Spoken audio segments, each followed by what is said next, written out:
The officer Montano comes to summon him to the defences of Cyprus. He finds Cassio intoxicated. On Iago's instigation, Rodrigo picks a fight with Cassio. Montano intervenes. Cassio turns on him instead. A duel breaks out between Montano and Cassio. Otello, the commanding officer, steps in to restore order. He reprimands his subordinates for fighting. Take note of the way Mario del Monaco projects his character Otello's authority when he interferes.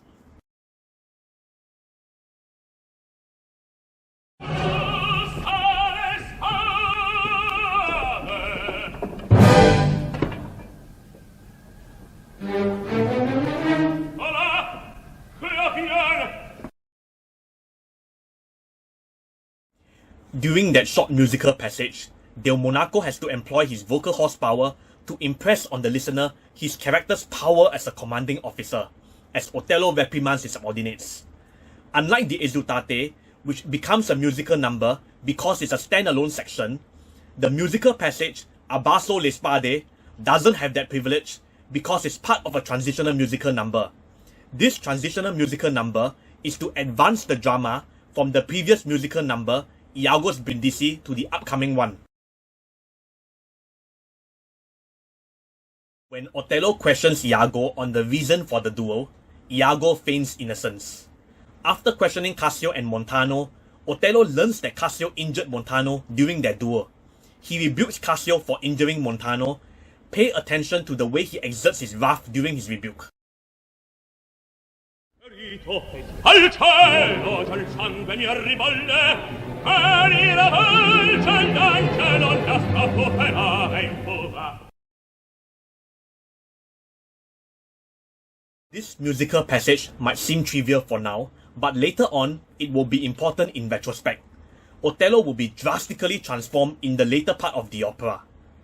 The passage is the only example of Otello being provoked to anger before that transformation. There are two things here we need to bear in mind.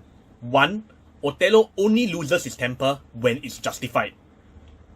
One of his worthy officers has been wounded in a situation which is avoidable. Two, did you catch how Otello's wrath was gradually built up over the 10 seconds of singing or so? It didn't explode outright. We can tell that Otello does have considerable self-restraint.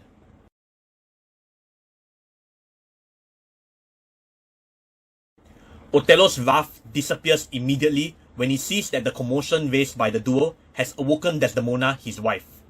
Otello exercises his noble authority to dismiss Cassio from his position. Iago claims his first victim. With calm dignity, Otello gives instructions for order to be restored and everyone to vacate the scene.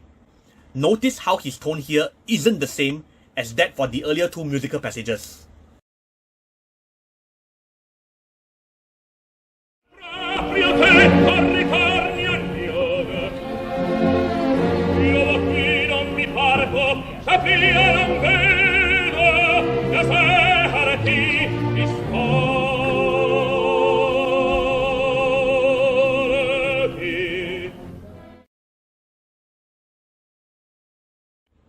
We've come to the end of this transitional musical number. From this number, we know that Otello is a true leader in full control who carries an understated nobility. The number is transitional, so it's not musically important, but it's dramatically important. As I said before, Otello's drastic transformation is the main subject of this opera. To appreciate this transformation, we need to know what Otello is like before the transformation and after.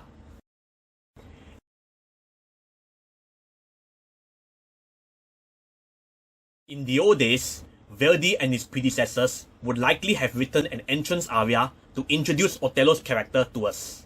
An entrance aria might have made it easier for us to familiarize ourselves with those attributes I mentioned. All these would have been expounded on in musical sections of sufficient length and with adequate reprises for us to be aware of them. Verdi and Boito did things differently for Otello by using short musical sections with minimal reprises to portray the characters instead. Using shorter musical sections enabled them to adapt Shakespeare's play Otello to music without too many alterations. In that number, each of the three sections we listened to displays a different aspect of Otello. All these sections combine to depict the character musically. As we shall hear in the upcoming musical numbers, there are variations of that principle.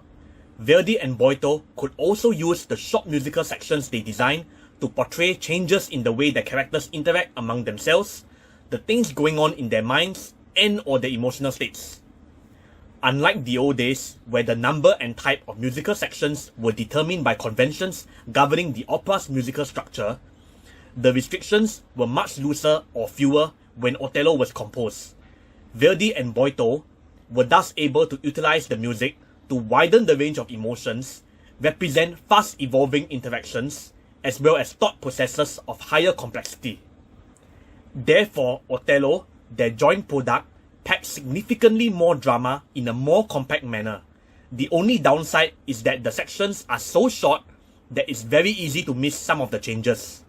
Going forward, Verdi's and Boito's method would be adopted by at least one future Italian opera composer, Puccini, whom we shall encounter later. If you had fun watching this video, please help me like it. If you like to continue chasing this series, please subscribe to my channel. If you wish to express your views about it or discuss it further, please feel free to leave a comment. Thank you, and stay tuned.